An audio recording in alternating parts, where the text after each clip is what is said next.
suite. D'abord l'édito international sur Europe 1, Vincent Hervouette. Bonjour Dimitri. Non, je vous dis plus bonjour, à chaque fois vous vous moquez de moi. Bonjour à tous. Vous nous parlez ce matin, Vincent, de la paix insaisissable en Ukraine comme à Gaza. Oui, parce que depuis 2 ans, Volodymyr Zelensky a fait connaître à la terre entière sa silhouette kaki. Il fait la guerre, il fait le tour du monde.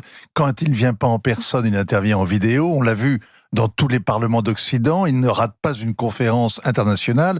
Il est l'infatigable commis voyageur de la souveraineté de l'Ukraine, le messager de la guerre. Il était en fin de semaine à Singapour, il sera en Normandie après-demain, avant de plaider au G7 en Italie la semaine prochaine. Mais c'est le lendemain, le samedi 15, dans les montagnes suisses, au-dessus de Lucerne, dans un hôtel en plein ciel, qu'il a donné rendez-vous à la terre entière. Ça fait des mois qu'il prépare ce sommet pour la paix au sommet.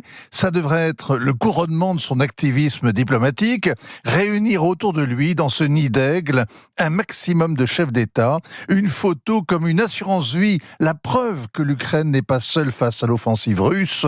Et évidemment, Vladimir Poutine n'est pas convié. Il s'agit au contraire de montrer l'isolement du Kremlin. Oui, seul problème, c'est que Joe Biden, hier, a déclaré forfait. Il a mieux à faire, se faire réélire. La veille, le président quittera l'Europe pour la Californie pour une levée de fonds avec Julia Roberts et George Clooney. Zelensky est un bel acteur, mais il rapporte moins.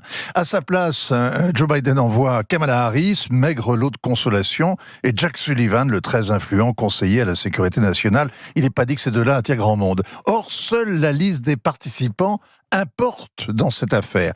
Le Brésil a décliné l'invitation. La Turquie, l'Égypte et l'Arabie aussi. L'Afrique n'a pas répondu, ni l'Inde. L'Indonésie ne viendra pas et la Chine non plus. Le Sud global fait défaut.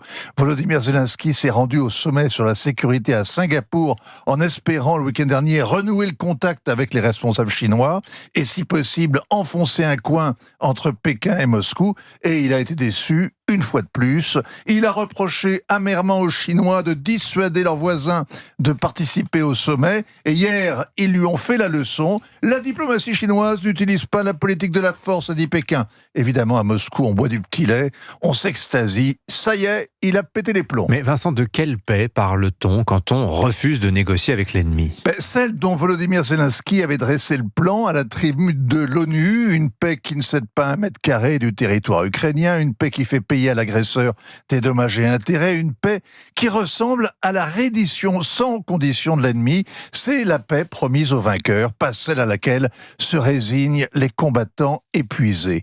La paix qui est un compromis, qui est injuste, qui est un pis-aller qu'on peine à accepter, presque une trahison, c'est la feuille de route pour Gaza, brandie par Joe Biden et qu'il prétend inspiré par le plan israélien pour une trêve. Benjamin Netanyahou n'a pas vraiment démenti. Il a expliqué qu'il était ce plan incomplet. Et on connaît son dilemme. S'il accepte de libérer des prisonniers en échange des otages, s'il laisse le Hamas, même exsangue, en place à Gaza, il perd illico sa majorité et tout pouvoir.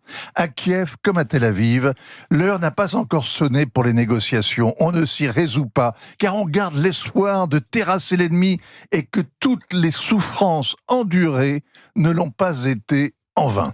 Signature Europe 1, Vincent Hervouette. Merci beaucoup, Vincent.